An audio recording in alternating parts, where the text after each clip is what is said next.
How is it going, Exile? So now let's look at the showcase for my updated Frozen Spark build guide. So you're seeing right now is tier 3 Xesht. Next on the list we have the Arbiter of Ash here. As you can see, that's also not a big problem. However, I think it phases always. I don't know if it's a bug, I don't know if it's intended, but I have to play the phase no matter how fast I kill them. Next up we have the King of the Mist, and even as always I completely screw up this fight. It seems to be no problem at all. I didn't even know where the boss was when I died, but you know, it still died, so I guess that counts as a win. And last but not least, we are looking at the final wave of Simulacrum here, while I'm talking a little bit more about this video. So this is an updated guide. You will find the updated itemization, you will find the updated skills, and you will find the updated passive tree. And if you want to jump to a specific section, just use the links in the description down below. We obviously also have the planner, we have the trade links, and we have everything else in the description down below. If you didn't watch the original video, I highly recommend you watch the original build guide after this video. It's linked in the description down below, and it's also linked on your screen right now. But I would recommend to watch this video first so you can see how the build performs. At the end of this video I have sections with the full tier 3 Xesht, the full tier 3 King of the Mist, a fully juiced 8 mod corrupted map, the Arbiter of Ash, and the full tier 3 Simulacrum for your reference. If you like the video and if you like the build, make sure to comment, like and subscribe. It really helps me out a lot and it makes myself motivated to bring you much more and much better guides in the future. I will not make any more updates to this build because I'm gonna changing my ascendancy to a blood mage now. But anyway, I hope you find this video useful and thank you so much for watching. And now let's start with the skill changes. Alright, let's talk about the skills. So since this is an update video, I'm not gonna go into very detailed stuff here. So I highly recommend watch the video. It's linked on the screen right now and in the video description if you want to go for the original build guide and get the detailed explanation of the build. I'm just gonna do a quick rundown, what I changed and what I recommend. So we still have Sigil of Power, nothing changed here, still duration, still magnified area, still cooldown recovery. Then on Spark, what I did is I bought a cheap level 20 5-socket corrupted one with quality. You can get these for relatively cheap, it's probably like 80 exalts or something like that. This is an easy way to get a decent tier 20 5-socket gem for cheap because it's basically a failed tier 21 attempt. So highly recommend buying one of these unless you have enough money obviously to buy a tier 21, but these are fairly cheap, so I highly recommend. We didn't change anything about the support, still considered casting, still Rising Tempest here, still efficiency, still projectile acceleration here for the max damage, and still prolonged duration. Frostbomb, I just added a 5 link to give it more exposure. Besides that, we didn't change anything. We just have short fuse, cooldown recovery, spell echo, and overabundance. Then on Orb of Storms, I didn't really change anything here. Again, you can absolutely upgrade these. I'm going to talk about this in a little bit. So we have, again, Overabundance 2, Considered Casting, Lightning Mastery, and Controlled Destruction, so no changes here. Elemental Weakness, absolutely no changes either. So still Heightened Curse, Prolonged Duration, Cursed Ground, and Magnified Area. Flame Wall, I added in Flame Wall since the last guide because with the Lightning Infusion, it adds quite a bit of damage to the Spark. So I feel like it's better than, you know, having a lightning conduit, which is really clunky. I just don't like that spell. So since we have an open spell slot, I'm basically just using Flame Wall now. You don't care about the quality, you don't care about the number of sockets really. So, you know, you can use it 4-socket with Fortress, but you don't even have to. But I recommend getting a 4-socket here with Prolonged Duration, Fire Mastery, Rapid Casting, and Fortress here. Then Mana Tempest, I made an update, so you can corrupt this for +1 levels. I haven't bought a level 20 gem yet, but this is basically what I want to do for most of my supports. Since, you know, this one you basically just, you know, gotta get a bunch of Mana Tempests, then quality them up to 20%, and, you know, then, you know, just corrupt them for +1 levels. You know, it usually takes like 5 to 10 attempts to do this. It's not very expensive, but actually it adds quite a bit of damage to the Mana Tempest if you just, you know, get another level. And since the number of sockets on this don't matter at all, because we just have two things in there anyway, I highly recommend corrupting this yourself for +1 from corruption. And we have efficiency and lightning mastery. Siphon elements, no changes, still harmonic remnants. Cast on elemental ailment, no changes. Here's a change though with Arc. We have a tier 21 Arc. You can either buy these cheap. I corrupted this also myself because we don't care about the number of sockets in Arc here, so same story, right? Just get a bunch of arcs, quality them to 20%, corrupt them. It really makes a huge difference to have the max level arc here because arc does quite a bit of damage, so highly recommend, getting a corrupted arc here.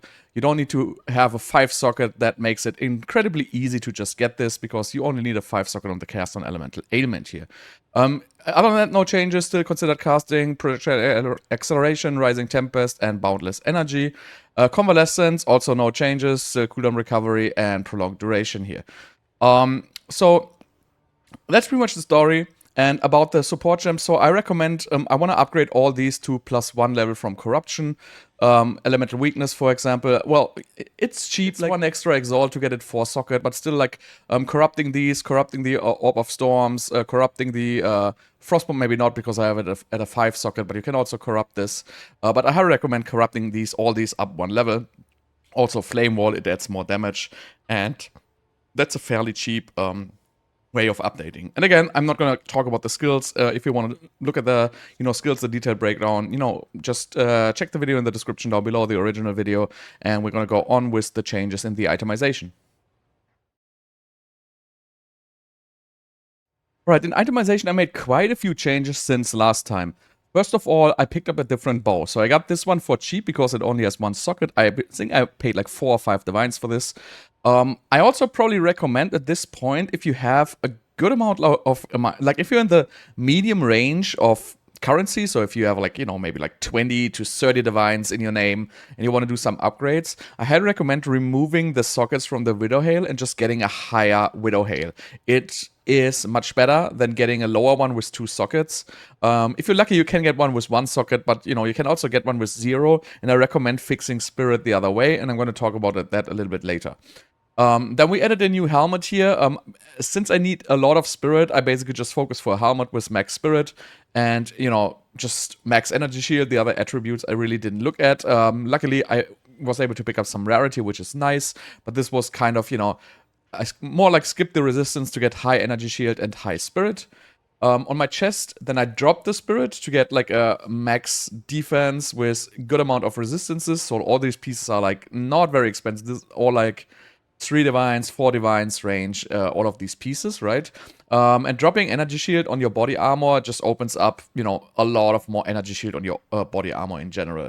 For the amulet, I paid, a little bit more here. I have one with a little bit of rarity here, but still I recommend getting as much energy shield as possible, getting cast speed, and getting energy shield, flat roll, and increased maximum energy shield, or increased global defenses. There's also an Abyssal mod, increased armor from equipped body armor, and again I happen to have rarity on here, and I'm focusing on +3 to spell skills, so I clearly go away from projectile skills and get into spell skills here, because it's just buffing all the supportive skills, which just makes, a good difference on the little bit higher end, especially if you want to do the pinnacle bosses. It really helps to have 3 extra levels on your curse, exposure, and yada yada yada.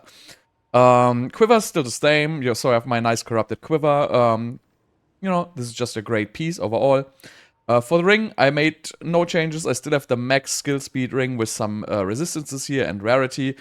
Try to get mana on your ring, it's very important. We need a good amount of mana here. Then on the gloves, I made some changes.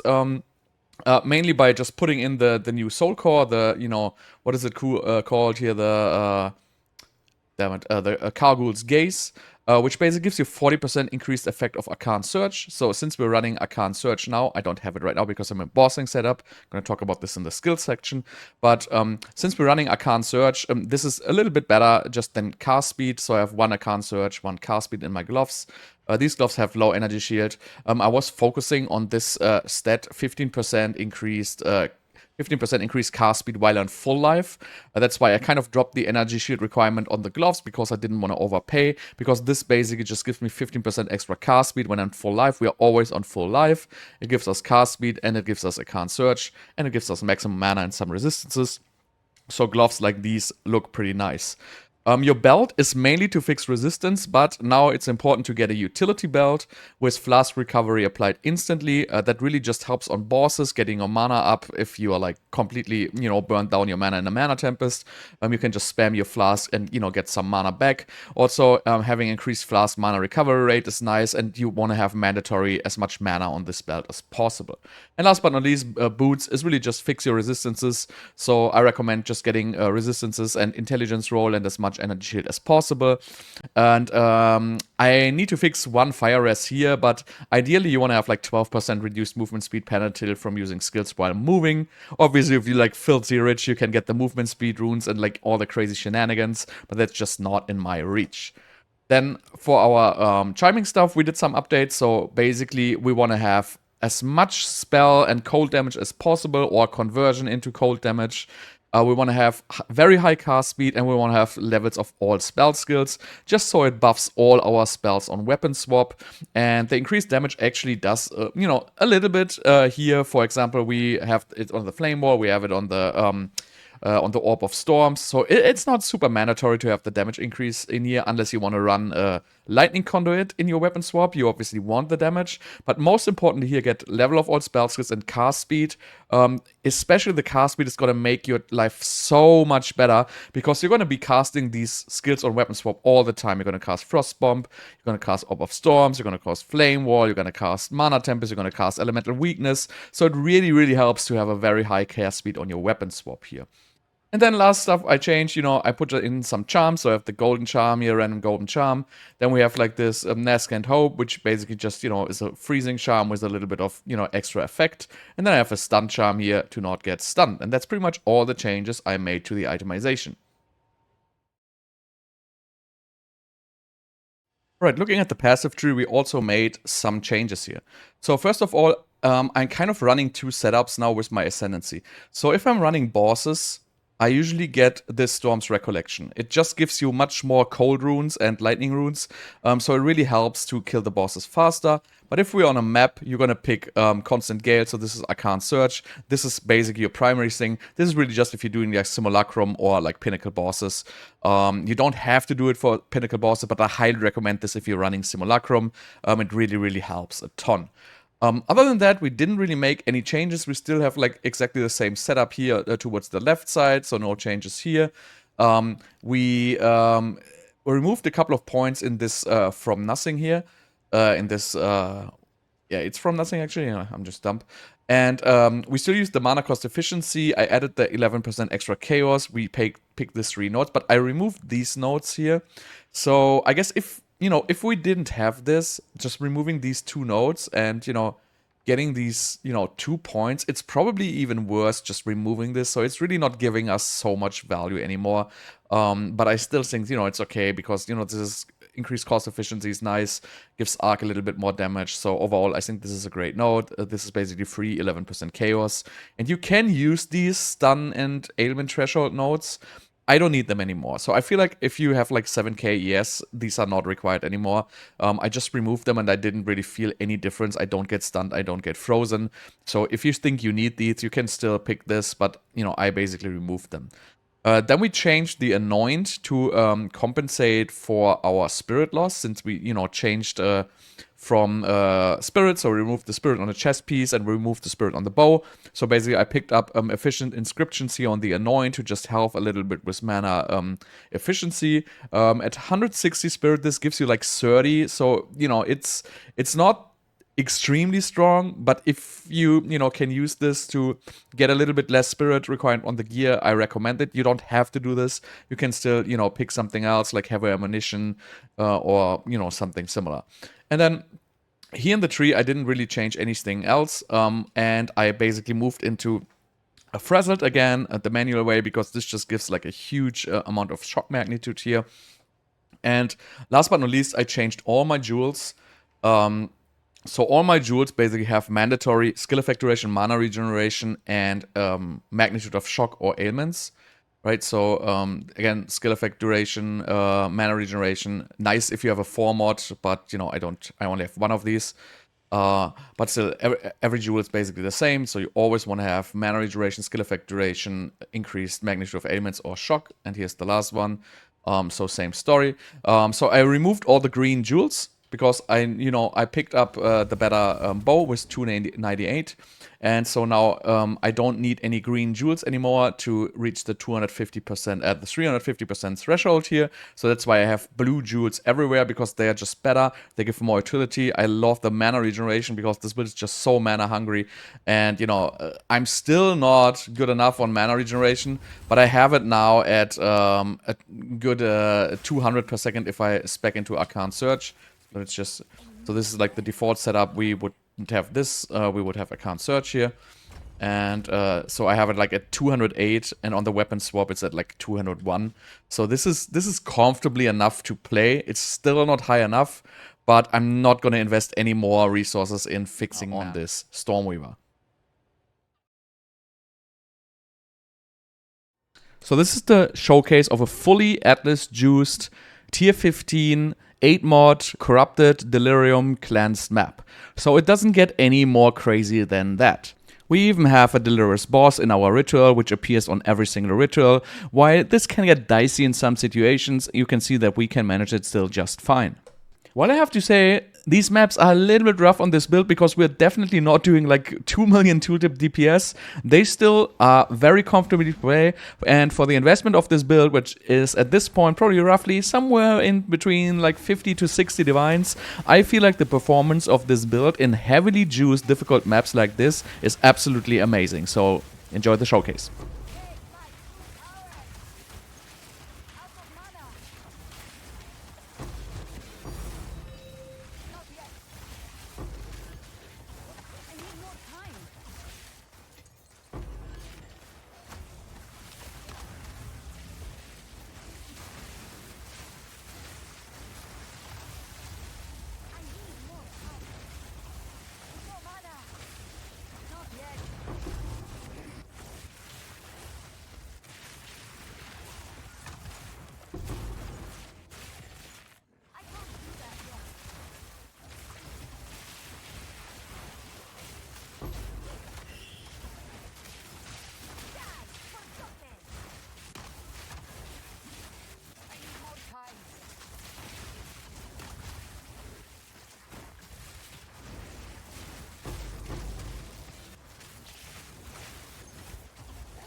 So here's the tier 3 Xesht showcase. I like this farm because it's fast and rewarding, but you know, not much to say about this boss, so enjoy.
So now we're looking at tier 3 Simulacrum, which I would assume is probably the hardest content in the game right now. I might be wrong there, but I feel like Simulacrum is very rough because you have a high randomness in the mods in the wave, and you know, just crazy stuff can happen in Simulacrum. But this build basically just stands in the middle and just spams spells. You're kind of on the edge of mana and you need a little bit of a strategy here onto how you're doing your recasts of your curse and your recasts with the Sigil of Power, when you recast your orbs, when you recast your flame wall. So you kind of have to get used to it a little bit.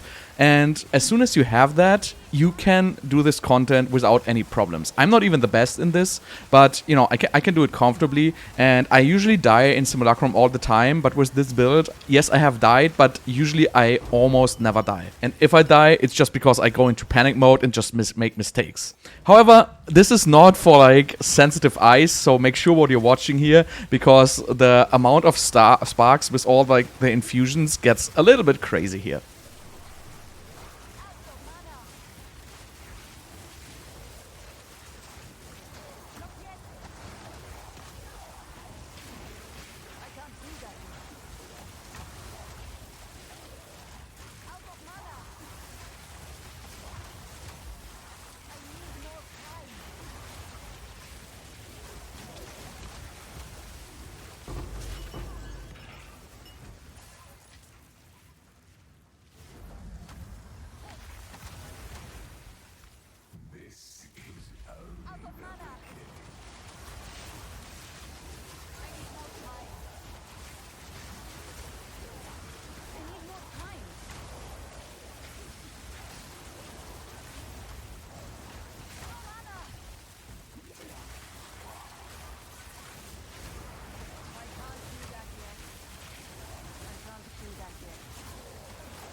Let yourself be drawn into the fire. I can't do that yet.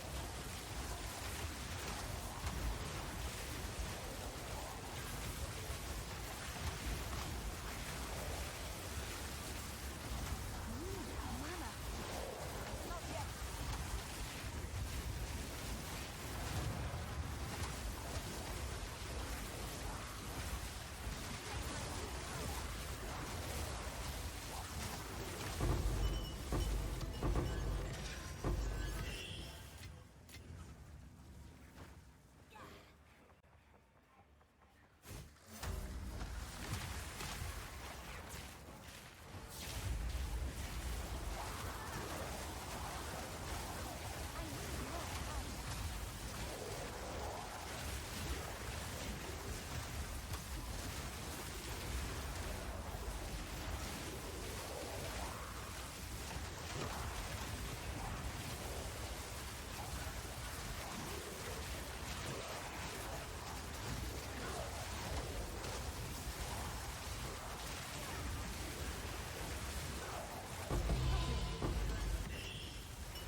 must travel light.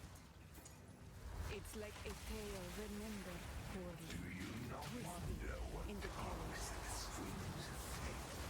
What satisfying abyss beckons you to fall? Out of mana!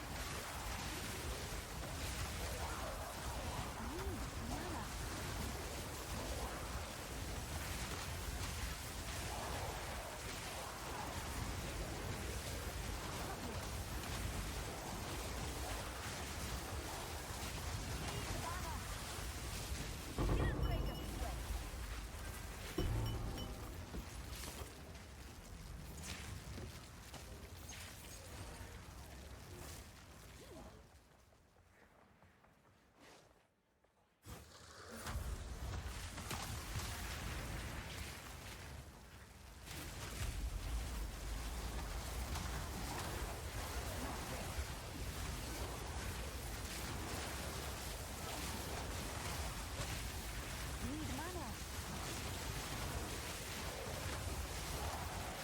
Need mana! I need more time.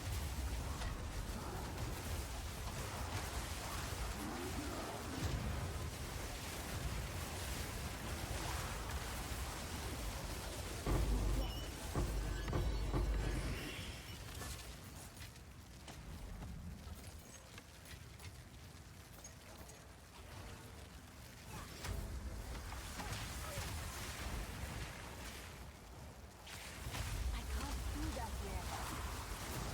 Not yet. Here's T3, King in the Mist. I always screw up this fight, but also not much to say about this fight here. Enjoy.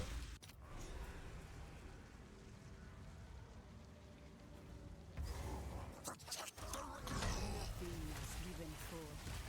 It was that should not be. No mana!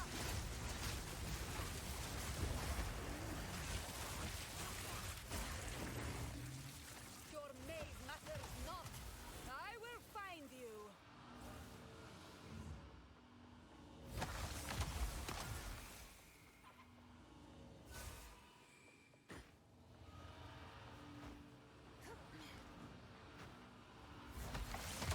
Adriat cannot help you here. I need more time.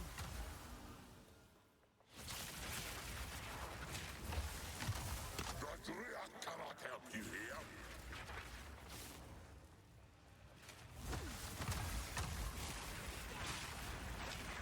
I need more time.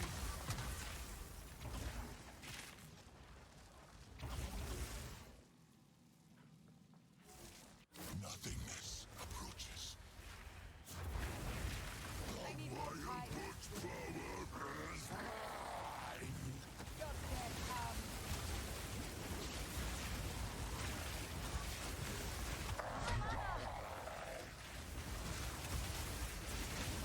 I can't do that yet.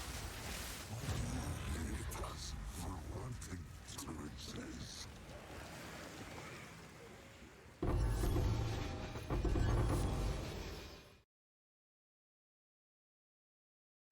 And last but not least, here's Arbiter. I have no clue about this fight. I don't know why it doesn't die before phasing, but I guess you have to play the most annoying mechanics ever. So this is probably a fight I'm not gonna do again this season. But you know, anyway, if you're like into Arbiter, you can definitely do it with this build, so enjoy. I need more time. Accept reality.